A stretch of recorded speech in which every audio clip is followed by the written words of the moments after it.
Mi nombre es María Guadalupe Salas Córdoba. Actualmente curso el quinto cuatrimestre de la licenciatura en Derecho. El día de hoy hablaré del nuevo sistema de justicia penal. En el nuevo sistema de justicia penal no todos son juicios orales. El proceso contempla otras medidas de solución de conflictos, como la justicia alternativa o los procesos abreviados, y pueden empezar de dos formas. La primera, con la presentación de la denuncia o querella. 2. Con la detención del imputado en flagrancia, es decir, cuando se está cometiendo el delito. El caso termina hasta la audiencia de explicación de la sentencia, donde el juez determina si el imputado es inocente o responsable de haber cometido el delito.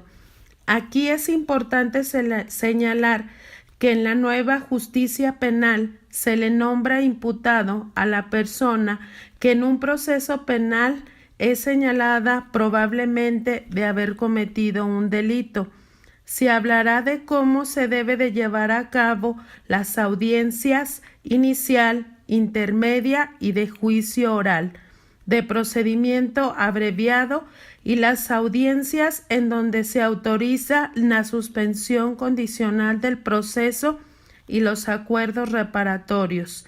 La idea es que los operadores del sistema acusatorio en todo el país puedan visualizar la forma y el orden donde tienen que ejecutar los actos que están llevando a cabo en cada una de estas audiencias. Comencemos con la audiencia inicial. Es la primera audiencia que se debe convocar el juez de control una vez que el imputado se encuentra a su disposición por diferentes motivos. Los objetivos centrales de esta audiencia son verificar que el imputado conozca sus derechos, la legalidad de la detención en los casos de flagrancia y caso urgente que se le formuló a la imputación, que el imputado declare para contestar esa imputación que se ha realizado el Ministerio Público, que se resuelva sobre su vinculación o no a proceso, que se decida sobre las medidas cautelares que ha impuesto el Ministerio Público y finalmente se determine cuál será el plazo de cierre de investigación complementaria. A esta audiencia se puede convocar o se puede llegar por diversos motivos.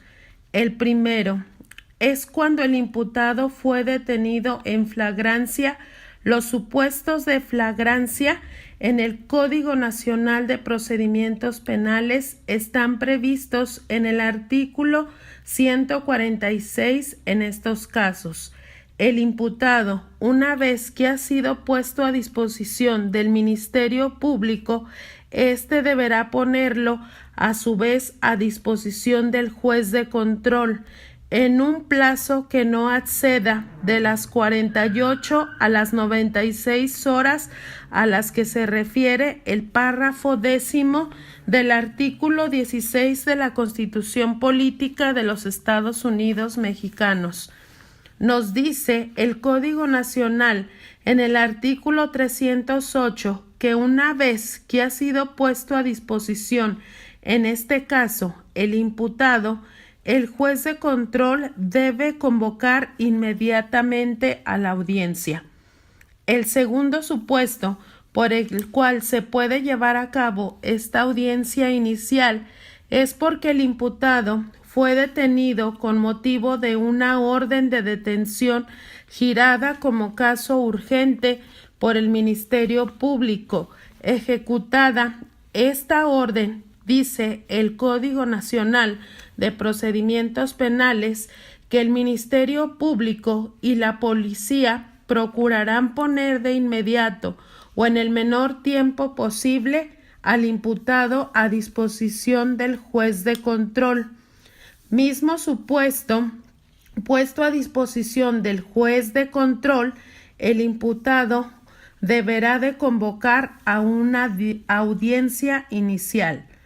El tercer supuesto es cuando el Ministerio Público ha solicitado que se cite al imputado por formular la imputación y el juez evidentemente ha concedido esta cita. En dicha cita, el juzgado mencionará la hora, el lugar y el día en que se deberá comparecer para la audiencia inicial el imputado.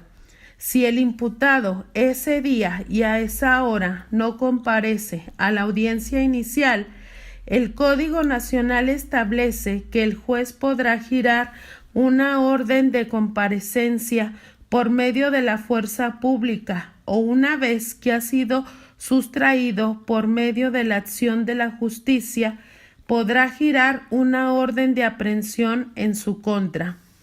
El último supuesto por el cual se puede llevar a cabo esta audiencia inicial es en virtud de que el juez de control ha girado una orden de aprehensión en contra del imputado por haber solicitado el Ministerio Público.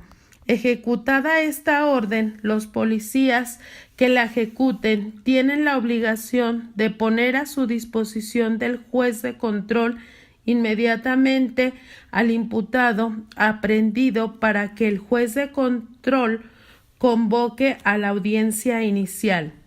En tanto se realice el juicio, el juez de control puede imponer medidas cautelares al imputado para evitar que se fugue, obstaculice la investigación o dañe a la víctima.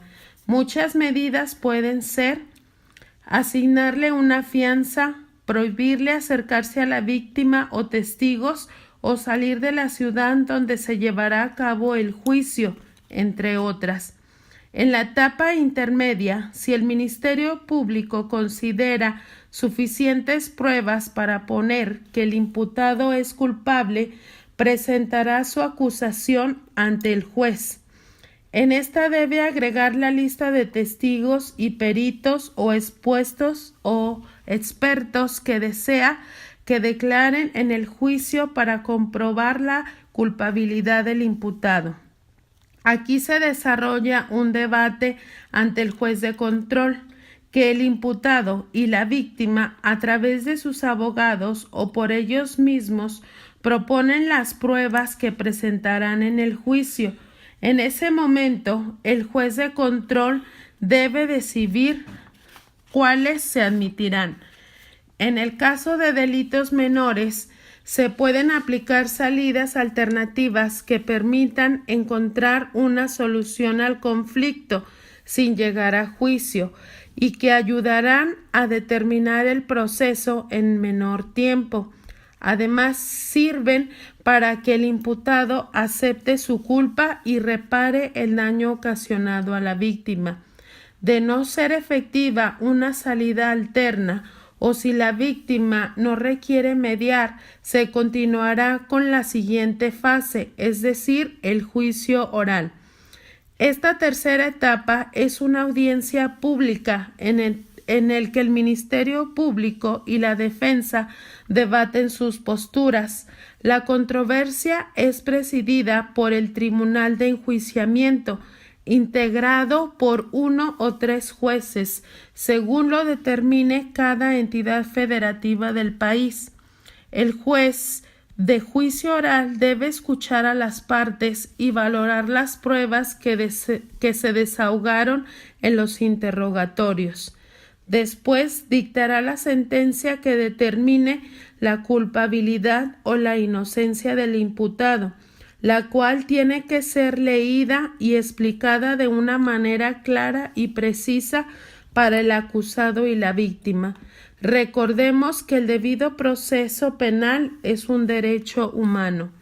En la nueva justicia penal no todo es cárcel. Existe una serie de delitos que en lo común se conoce como no graves, que pueden resolverse asegurando la reparación del daño y mediante otro tipo de sanciones. Otra de las aportaciones que hace a la ciudadanía el nuevo sistema de justicia penal acusatorio es agilizar la solución de los conflictos y para ello ofrece varias posibilidades para que los involucrados puedan llegar a acuerdos antes de enfrentarse en el juicio oral. Las opciones alternas pueden efectuarse siempre y cuando la ley lo permita y no se afecten los derechos de la víctima. 1. Criterio de oportunidad. Si hay forma de garantizar que el acusado repare el daño ocasionado a la víctima o esta última manifieste su falta de interés en dicha reparación, el Ministerio Público tiene la posibilidad de no acusar al imputado en la instancia judicial. 2. Justicia alternativa. Es el método para lograr un acuerdo entre las partes para reparar el daño, auxiliados por un especialista en mediación o bien en conciliación y se utiliza bajo las siguientes consideraciones.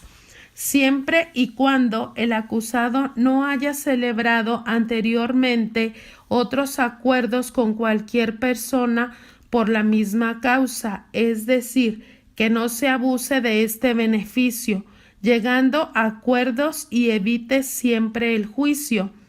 No procede en casos donde exista un interés público importante como, por ejemplo, delitos que atenten contra la seguridad nacional o delitos como violación, homicidio o extorsión. Tampoco existirá este beneficio.